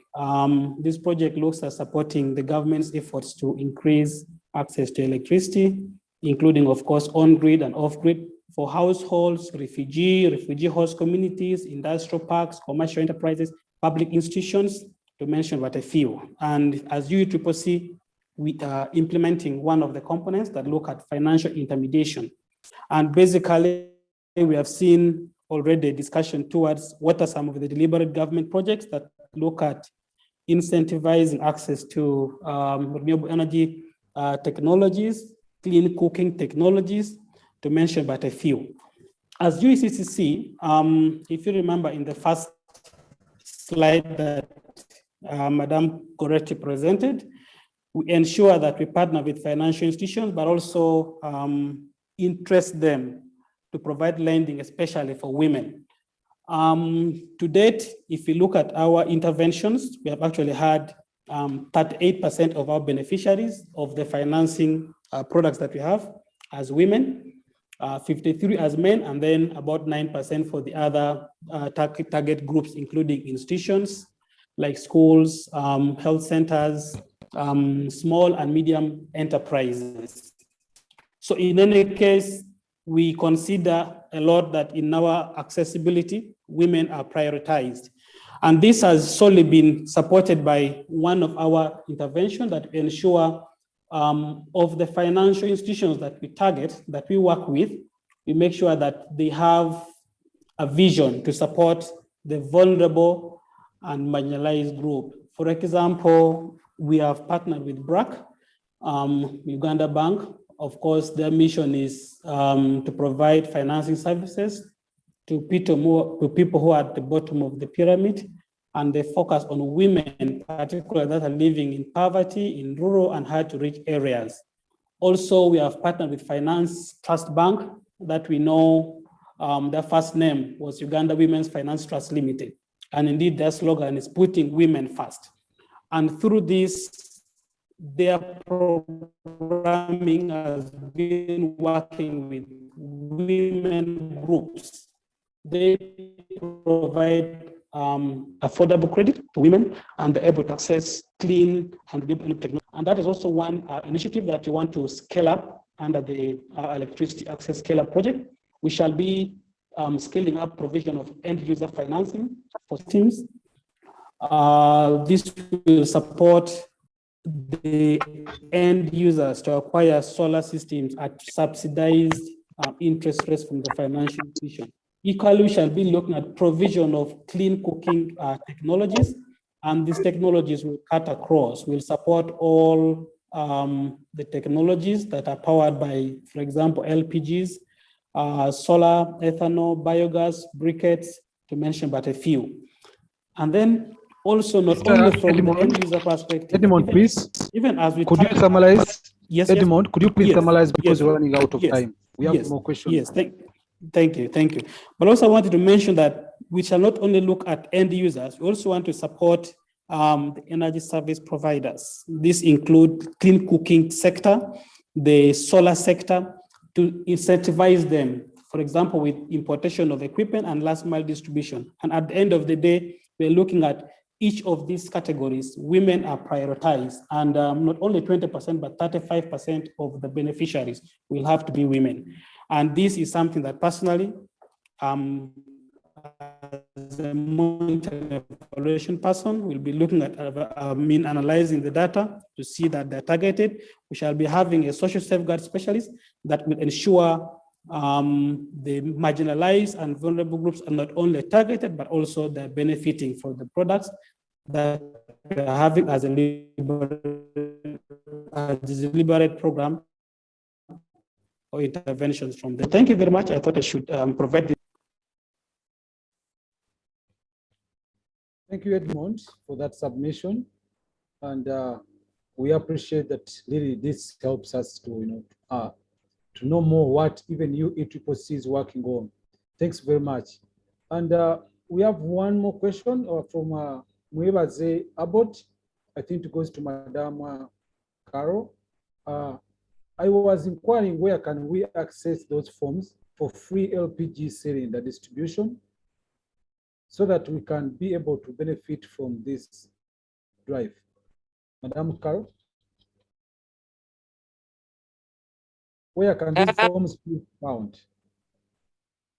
The forms are actually available in the particular stations that are distributing the LPG, the Starbucks, Shell, and Total.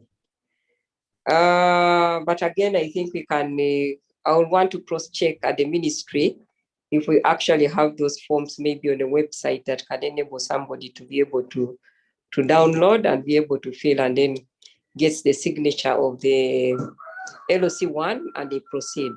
So I'll just cross-check and I'll let the team know, maybe through the same platform. Thank you. Thank you very much. And we have one last question which comes in from Mr. Godfrey Kimuli. Yeah, we have one more question from Mr.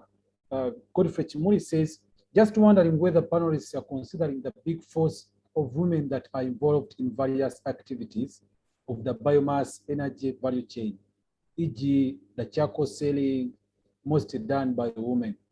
So because we talked about that we have very few women involved in the energy space. So Mr. Chimuli is wondering, when you're talking about women, did we consider the women that are most involved in the biomass space? I think this goes to Madam Gorretti, because in your presentation you said we still have a low representation of women in the energy space. But of course, you talked about that areas of decision making, and you highlighted that the minister is a woman, the permanent secretary is a woman, the under secretary is a woman. You mentioned that three, I think one of the three directors is a woman. And yeah, so did you also think about the many women that are involved in the biomass energy value chain, like say charcoal selling? Or do we ignore this in our captured statistics? Thank you.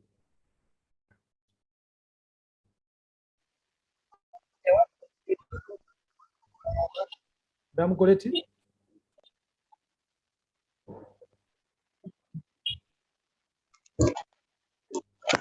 Madam Gorretti, could you please unmute your microphone?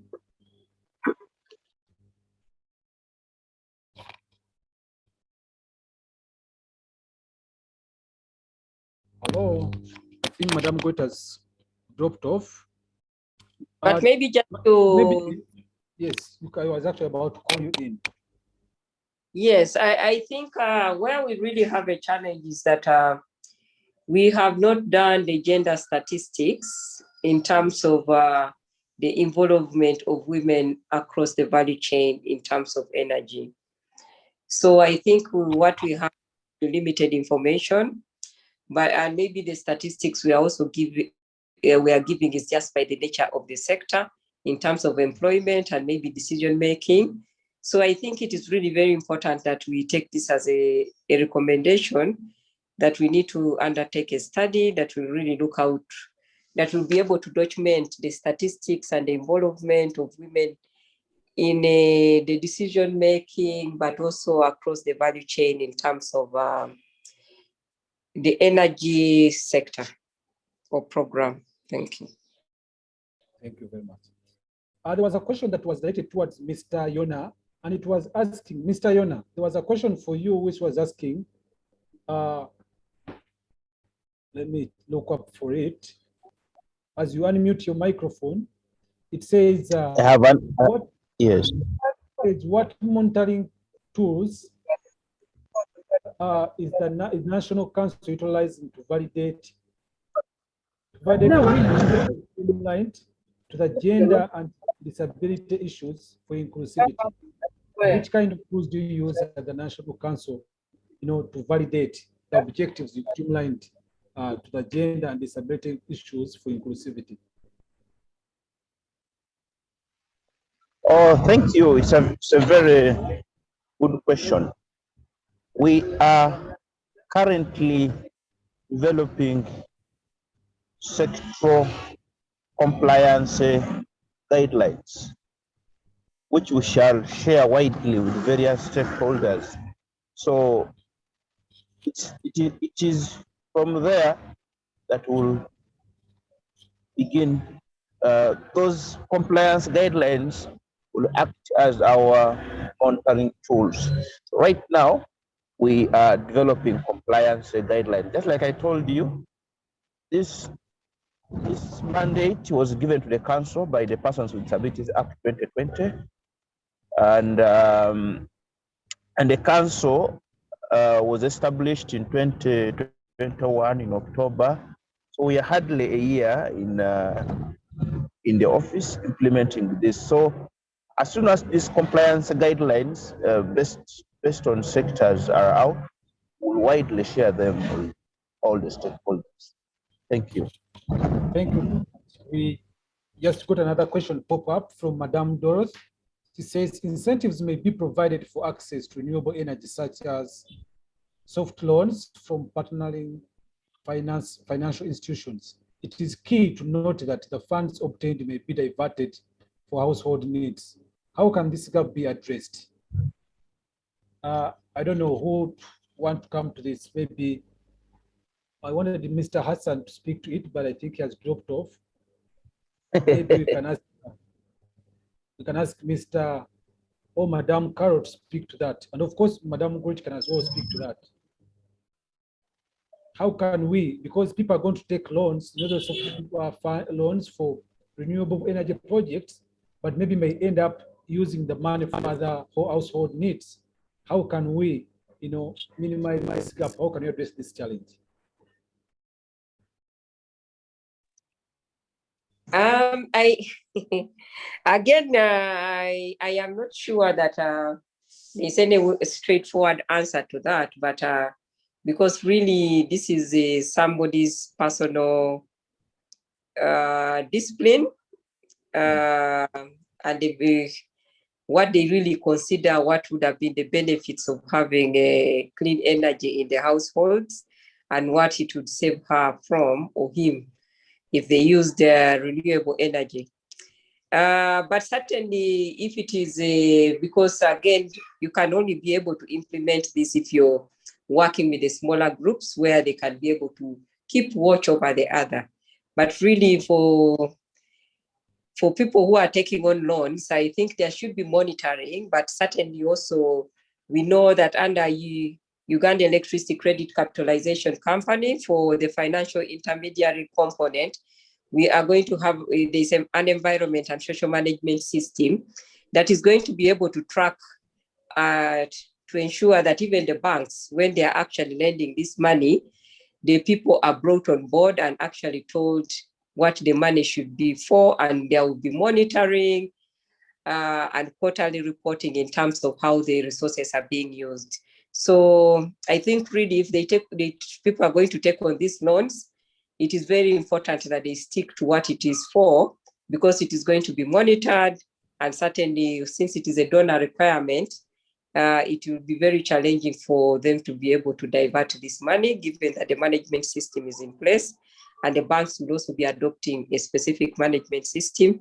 So there will be monitoring across the value chain and quarterly reporting on how the loans are progressing. Thank you. Thank you very much. And that's our very last question for this session. We've already stretched up to 2 hours of our webinar. I would want to appreciate all those that have participated in this webinar. Of course, my appreciation go out to the panelists, those that have engaged in sharing their expertise, knowledge, and skills. And also I would want in a special way to appreciate Mr. Ronald Eric, who has been our sign language interpreter for enduring the 2 hours of non-stop interpreting or translating of these words to sign language. Thank you very much. And of course, in a special way, I also want to appreciate our participants that have attended and put in their time, 2 hours and data to participate, and of course contributed through questions and suggestions. We do appreciate that. And also we want to communicate that tomorrow we have another engagement where we are going to be discussing how we can enhance the youth professionals for Uganda's clean energy sector. So if you have time tomorrow, please log in, join us on this Zoom, and as we discuss and deliberate on how best we can help the professionals improve and uplift their skills for the best of the sector. And of course, based on what has been discussed and submitted today, it's of great importance and understanding that going forward, most like next webinar, we are going to think of how to bring in financing entities or agencies to discuss how best can we finance renewable energy. So I believe we're likely to have a representation from UNREEEA, a representation from the Electricity Regulatory Authority, representation from private sector, that's UNREEEA, and of course a representation from the Ministry of Energy to deliberate and talk about energy financing. How can we finance? And of course, some of the questions that have been asked today will be put across to these panelists to elaborate more. But I would want to ask our panelists to give their final remark or their goodbyes before we end the webinar. So Madam Carol and Mr. Yona, Madam Gorretti, please say your last remarks as we end the webinar. Thank you very much, Nicholas. I want to thank the audience very much. We have certainly generated very good ideas, which the ministry will be able to take forward for discussions on how to improve the aspects of inclusivity for gender and disability in the sector, but also to improve on how we share information in relation to what we actually have for gender and inclusivity in the sector. Thank you very much. Mr. Yona, please, could you give your last remarks as we end the webinar? Yeah, thank you very much, Nicholas, and all our audience. I think it is very clear that the renewable energy sector is one of those promising sectors, innovative sectors, for Uganda is to achieve inclusive development. My appeal is that whoever is in this sector creatively thinks of how to engage persons with disabilities if we are to realize the slogan of Uganda of the Sustainable Development Goals of leaving no one behind. Once again, I have to thank the organizers for considering to have us part of this discussion as a council, but at the same time, also the audience for the feedback that they gave, particularly us. Thank you. until we meet again. Thank you very much. Madam Gorretti, please give your closing remarks. Okay, thank you very much, Dr. Nicholas and the team at the ministry. I want to thank my fellow panelists for the discussion that they have presented today. Indeed, this is a first step. Disability has not featured so much in the energy space, even gender. So this is a call to us to really drive the momentum. Let it not stop at here. Let us continue advocating for gender and disability inclusivity in the energy space. Let us engage, have more players on board, engage more people so that we can see the meaningful participation of women and persons with disability in all the spaces of the energy sector. I want to thank our sign language interpreter who has committed his time to sign for us. And also, this goes to Dr. Nicholas and the team at the ministry. I know you have future engagements, you have future webinars. It would be good to also have sign language interpreters so that persons with disabilities, like persons who are deaf or hard of hearing, are not left out or left behind. I submit. Thank you once again. Thank you very much, and that's well noted. Going forward, we are going to engage, and since now we have Mr. Ronald Eric on the team, we look forward to continuously engaging and working with him. And since he's not only a sign language interpreter, he also speaks. I would love to give him 30 seconds to also say his closing remarks as we leave. Thank you. Thank you very much, Dr. Nicholas Mukisa.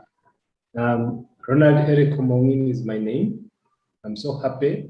I'm an engineer by profession, electrical and telecom, but I prefer and I pursue special needs. That's where my passion is.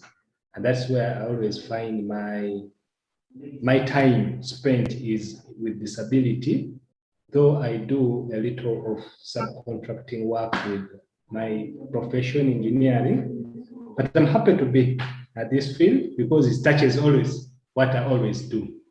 And I hope that we take it as an initiative because we leave them behind. The women, yes, they are involved, but how much are they involved? They cannot decide for themselves. And then you say that that is involvement. It is not. Unless we keep them on board that they can decide for themselves and they can influence, then we know our SDG 7, we are not setting it apart. It is with us. Thank you very much. Thank you very much, everyone. Thank you, everyone, for participating. And by all that said, I'll call this webinar an end. Have a good afternoon.